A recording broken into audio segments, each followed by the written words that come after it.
There was a time when work felt like pressure, not because the tasks were impossible, but because life itself felt like something you had to push. Every effort carried tension, every responsibility carried weight, every pause carried guilt. And this guilt was quiet. It didn't shout, it didn't announce itself, it lived underneath your movements, in the way your body leaned forward even when sitting still, in the way your breath stayed shallow during moments that should have been neutral, in the way rest never fully landed. You didn't stop working. You didn't lose ambition. You didn't become passive. You simply stopped pushing life forward, and strangely, life didn't stop.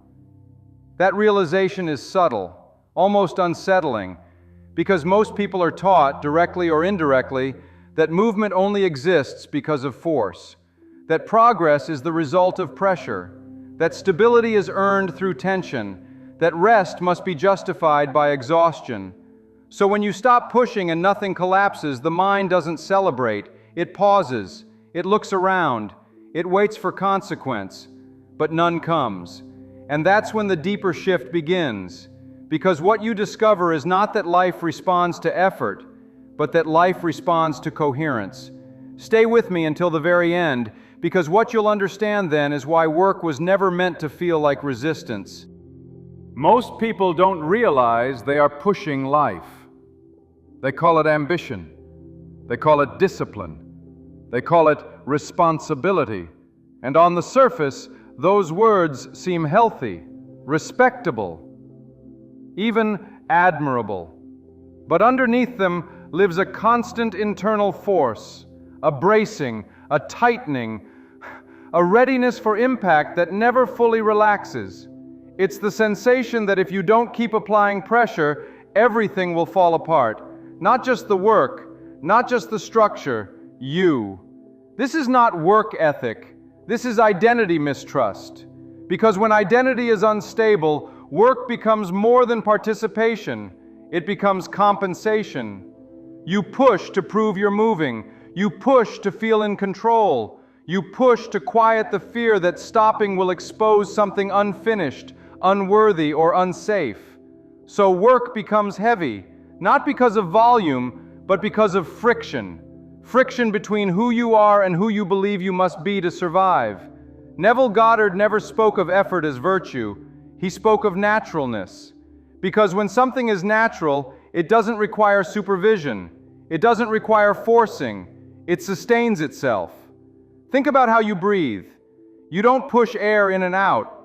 You don't manage the rhythm. You don't monitor the outcome. You allow it. And yet, it sustains you perfectly.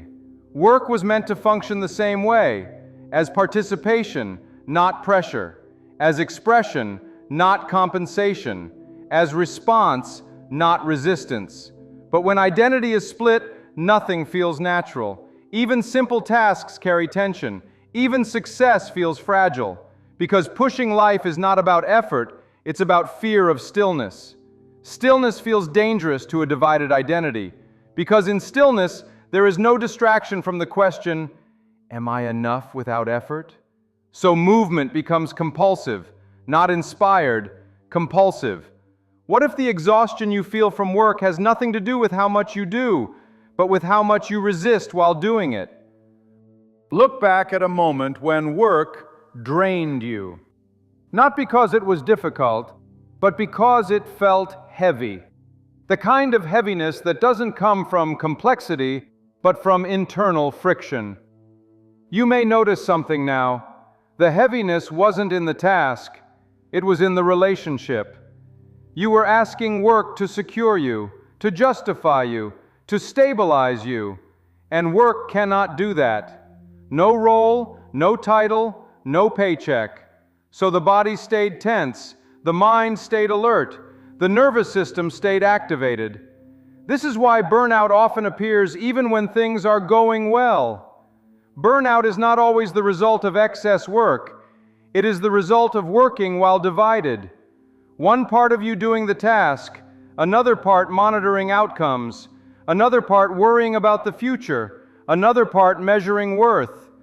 No system can sustain that, not biologically, not emotionally, not spiritually. There was a woman, let's call her Rachel. Rachel was competent, reliable, respected, but she was always tired. Not physically, existentially. She felt like she was constantly pushing against an invisible wall. Even during calm periods, her body never fully rested. Her shoulders stayed lifted, her jaw stayed tight, her mind stayed a step ahead of the present moment. Until one day, without changing jobs, something softened. She stopped measuring herself through productivity, not because she rebelled, because she finally trusted herself.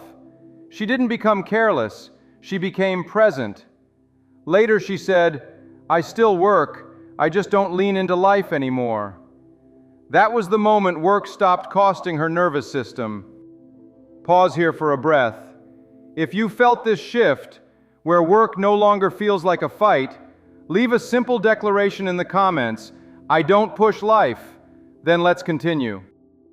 When identity integrates, work undergoes a quiet transformation.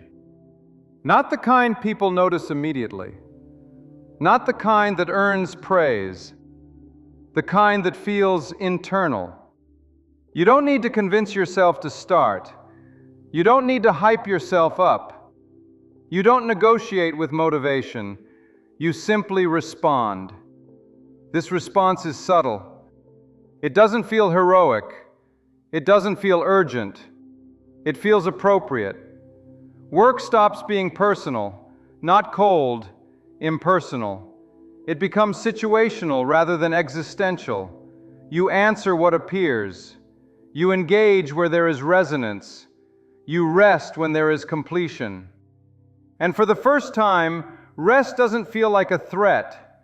It doesn't feel like something you must earn. It doesn't feel like a risk. It feels like part of the same movement. This doesn't make you lazy, it makes you accurate. Because pushing life distorts perception. When you push, you misread signals. You overwork what doesn't require effort. You ignore what actually needs attention. You apply pressure where patience would be more effective. Force creates noise, and noise hides clarity. But when pushing stops, clarity returns. Not as a thought, as recognition. You notice the obvious next step, not the most impressive one. Not the one that proves something, the one that fits. You stop overcomplicating. You stop mistaking effort for importance. You stop equating exhaustion with value. This is why people who stop pushing often appear slower at first. Not because they are behind, but because they are no longer rushing past themselves. They don't jump at every request. They don't react to every stimulus. They don't inflate every task. They choose. And choice removes friction. What if real productivity begins the moment you stop forcing momentum? There is a moment, often overlooked, when work shifts from effort to participation. It's the moment you stop leaning forward internally. You are still present, still engaged, still responsible, but you are no longer bracing. Your body stops anticipating collapse. Your mind stops rehearsing outcomes. And because of that, your actions become cleaner. Not faster, cleaner. You say fewer unnecessary words. You make fewer corrective moves. You stop revisiting decisions that have already settled. This is not indifference. This is flow with boundaries. Flow without boundaries is chaos. Boundaries without flow are rigidity. Integrated identity holds both. You move when movement is required. You pause when pause is appropriate, and neither feels like failure. This is why integrated people often appear calm at work, not slow, not disengaged, calm. Their calm is not passivity, it is absence of internal argument.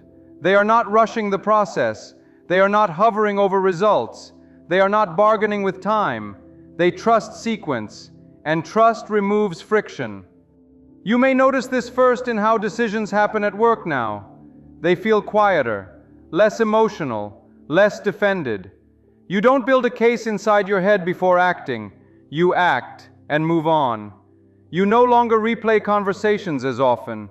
You no longer second-guess neutral outcomes, because the part of you that needed reassurance has softened. And when reassurance is no longer required, efficiency increases naturally. Work also stops invading rest. This is one of the clearest signs that pushing has ended. You close the laptop, and your nervous system actually closes with it. Your body recognizes the boundary, not because you enforced it, but because you respected it. Rest no longer feels like avoidance. It no longer carries the edge of guilt. It feels deserved, not because you earned it, but because you recognize completion. Completion is not exhaustion. Completion is settling, and settling is impossible when you are pushing life. You may notice something else as well. Your tolerance for unnecessary work decreases, not out of rebellion, out of clarity. You see inefficiencies more clearly. You stop volunteering for friction. You stop over-functioning. This is not withdrawal, it is refinement. You begin to understand that not everything requires your energy, and that discernment alone saves enormous effort. This is where many people get confused. They think that stopping the push means losing drive. But drive is not the same as force. Force comes from fear. Drive comes from alignment. When identity integrates, drive doesn't disappear. It becomes directional. You no longer spread energy thin trying to keep everything afloat. You apply energy precisely where it actually moves something. This is why work often becomes more impactful with less strain. Not because you are doing more, but because you are no longer leaking energy. If this way of working feels familiar, if effort is dissolving without productivity disappearing, there is a 21-day integration challenge linked below. Not to make you work harder, not to optimize performance, but to stabilize this identity, so work remains an expression, not a burden. Explore it only if it resonates. Now, let's go deeper. Most people believe burnout requires escape, a break, a vacation, a long pause from responsibility. Sometimes that's true. But often, burnout ends without anything external changing. No sabbatical, no resignation, no dramatic pivot. Because burnout is not always caused by work itself. It is caused by inner resistance during work. You can work long hours without burning out if there is no internal fight. And you can burn out quickly doing work that looks reasonable on paper if every action is taken against yourself. This is why burnout feels confusing. People look at their schedules and say, "It shouldn't feel this hard." They are right. The difficulty is not in the schedule, it is in the relationship to the schedule. When identity is divided, every task is performed under surveillance. You watch yourself work. You evaluate yourself while working. You judge outcomes before they finish forming. That constant self-monitoring creates friction, and friction drains energy. When identity integrates, that resistance dissolves. Not because you force positivity, because the part of you that needed to prove something relaxes. You stop fighting the present moment, and when you stop fighting the present moment, energy returns. Not excitement, energy. The quiet kind. The kind that sustains instead of spikes. What if burnout ends not when you stop working, but when you stop resisting while you work? This shift is subtle. You don't suddenly love every task. You don't become endlessly inspired, but the drag disappears. You begin tasks without inner negotiation. You complete them without emotional residue. You notice that your recovery time shortens. A difficult day no longer bleeds into the evening. A challenging conversation doesn't echo for hours. Your nervous system resets more quickly. This is regulation. And regulation is the real productivity advantage. Because a regulated system doesn't leak energy. It doesn't overreact to pressure. It doesn't catastrophize delays. It doesn't collapse under normal stress. It adapts. You may notice the end of burnout first in how your body responds. Your shoulders drop more often. Your breath deepens naturally. Your jaw unclenches without effort. These are not techniques, they are signals. Signals that the body no longer believes it must stay armored to survive work. You stop carrying work mentally into rest, not because you force boundaries, but because the work completes inside you. Completion is different from stopping. Stopping can feel abrupt. Completion feels natural. When work completes, it releases itself from the system. You may also notice that your tolerance for unnecessary urgency disappears. You don't respond to artificial deadlines with panic. You don't absorb other people's stress automatically. Not because you don't care, but because you no longer confuse urgency with importance. Urgency often comes from fear. Importance comes from relevance. When identity integrates, you can feel the difference immediately. Your body recognizes what matters, and because of that, you conserve energy. This conservation is not withdrawal, it is intelligence. Burnout often ends quietly. There is no announcement. You simply realize one day that you are no longer counting the hours. You are no longer fantasizing about escape. You are present in the work without being consumed by it. This is when people say things like, "I don't know what changed. I didn't fix anything. It just doesn't feel as heavy." They're right. Nothing external changed. The internal fight ended. This is why some people recover from burnout without changing careers, and others burn out again even after switching jobs. The issue was never the environment alone. It was the identity that entered the environment. When identity integrates, the same work feels different. Not easier, cleaner. And clean work sustains energy. When you stop pushing life, your contribution changes. Not in volume, in quality. You stop trying to prove value. You stop compensating for imagined lack. You stop inflating effort to feel legitimate. And because of that, what you offer becomes cleaner. You simply contribute what fits, what belongs, what aligns.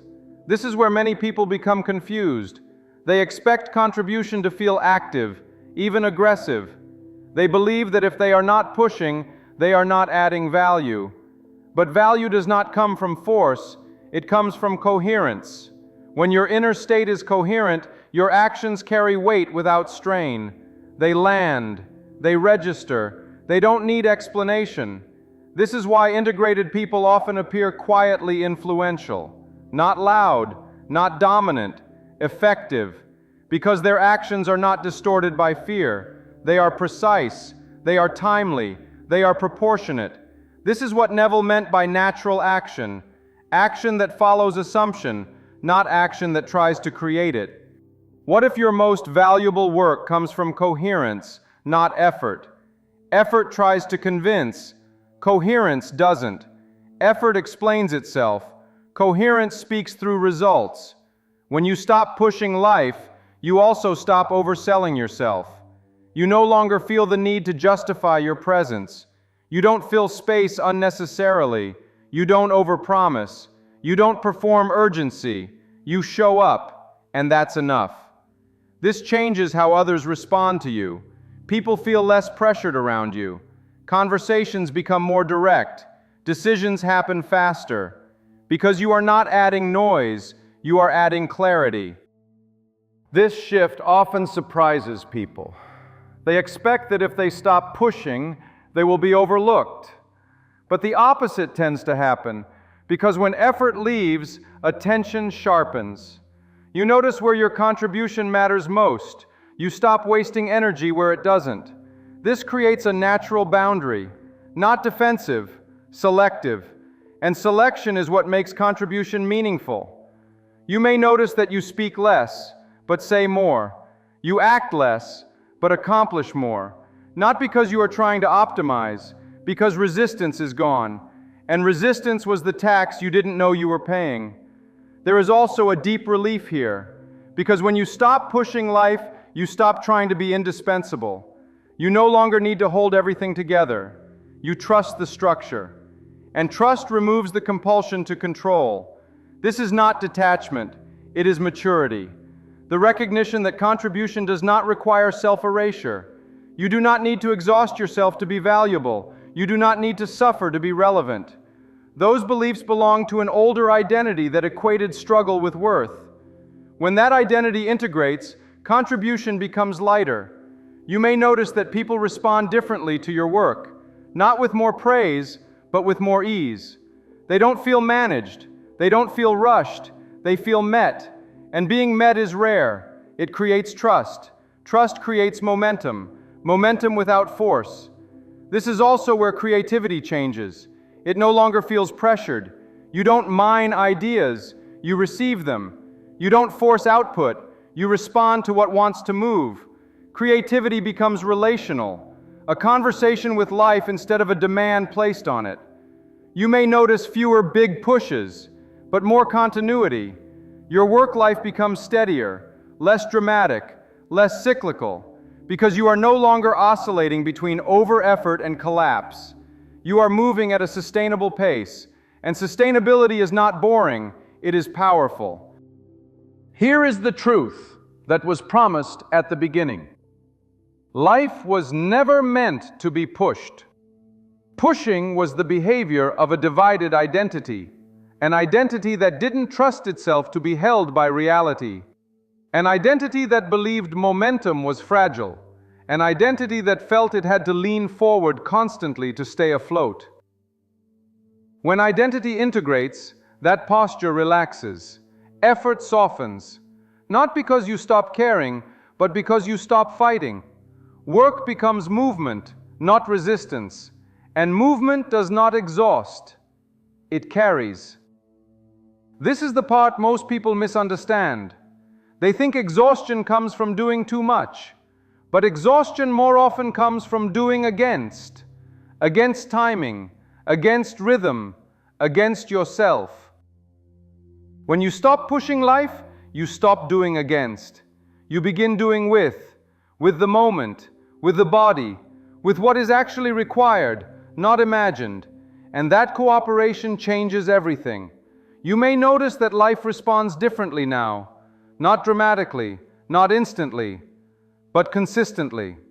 Things move when they need to. They pause when they need to, and neither feels like punishment. You no longer feel like you are racing an invisible clock. You are no longer negotiating your worth through productivity. You are simply participating, and participation has its own intelligence.